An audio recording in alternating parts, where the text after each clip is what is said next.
Olá, seja muito bem-vindo. A partir de agora, você fica muito bem informado com as principais notícias nesta edição. E olha, a gente começa falando sobre a falta de energia em São Paulo, que tem colocado a vida em risco de muitas pessoas. Uma mãe teve que usar uma bateria de carro para salvar a vida da sua filha. A jovem, que tem uma doença rara, depende de aparelhos que ficam ligados o tempo todo. Após o temporal atingir na sexta-feira a região metropolitana de São Paulo, um apagão deixou milhares de moradores sem energia. Em meio a esse caos, uma mãe que mora na cidade de São Bernardo do Campo, no ABC Paulista, tinha uma razão maior para estar aflita. Com uma doença rara, a filha dela depende de aparelhos ligados o tempo todo. Luciana Nieto, de 47 anos, cuida constantemente da filha Heloísa, de 18 anos, que depende de um respirador contínuo. Se a menina ficar mais de 10 segundos sem ventilação, a jovem pode morrer devido às sequelas causadas pela atrofia muscular espinhal. No desespero com o apagão, a mãe teve a ideia de fazer um improviso para gerar energia. Por meio de uma tomada no painel do carro, ela fez uma gambiarra e conseguiu a energia mínima para manter a menina respirando. A situação da família ficou muito preocupante, já que depois de 22 horas sem energia, que não estava aceitando o respirador. O Nobrick é um equipamento que protege e mantém em funcionamento dispositivos eletroeletrônicos em situações de oscilação ou ausência da rede elétrica.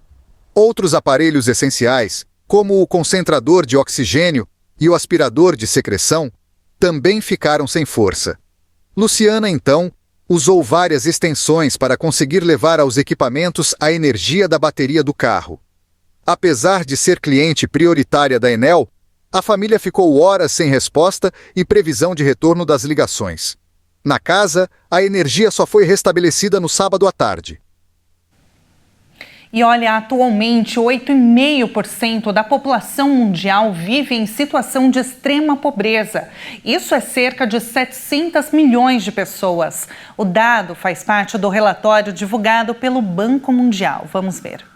Embora a taxa de pobreza extrema tenha caído de 38% em 1990 para 8,5% em 2024, ela teve apenas uma leve queda nos últimos 5 anos devido ao fraco crescimento econômico e às múltiplas crises, como a pandemia, inflação alta e os diversos conflitos mundiais. Até o final dessa década, é estimado que 7,3% da população mundial continuará em situação de extrema pobreza, representando mais que o dobro da meta do Banco Mundial de 3% e distante do objetivo de desenvolvimento sustentável da entidade de acabar com a extrema pobreza em todos os países até 2030.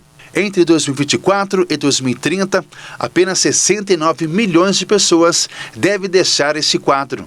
De acordo com o diretor-geral sênior do Banco Mundial, Hector Van, após décadas de progresso, o mundo está enfrentando sérios retrocessos na luta contra a pobreza global, resultado de desafios que incluem o crescimento econômico lento, a pandemia, altas dívidas, conflitos e fragilidade, além de choques climáticos. A entidade afirma que a lentidão na redução da extrema pobreza é resultado de um quadro de policrises, quando o mundo enfrenta crises múltiplas e interconectadas simultaneamente. A estimativa é que se o crescimento do Produto Interno Bruto, o PIB, per capita global se mantiver nas taxas médias do período entre 2010 e 2019, o nível de extrema pobreza mundial permanecerá acima de 7% até 2050. Atualmente, 44% da população mundial vive com menos de $6,85 por dia. O número de pessoas vivendo abaixo desse patamar ficou praticamente inalterado desde 1990 devido ao crescimento populacional. E o Conselho Nacional de Trânsito aprovou novas regras para pedágio eletrônico em rodovias de todo o país. O texto revisa a regulamentação e aumenta prazo para motorista pagar tarifas sem receber multa. As novas regras foram propostas pelo Ministério dos Transportes, após um balanço do funcionamento da tecnologia do pedágio eletrônico, em um trecho da rodovia Rio-Santos, entre Ubatuba e a cidade do Rio de Janeiro. A resolução, aprovada pelo CONTRAN, vai orientar e uniformizar as regras para o funcionamento desse sistema de cobrança no Brasil. As normas, atualmente em vigor, foram aprovadas para esse tipo de cobrança em 2022.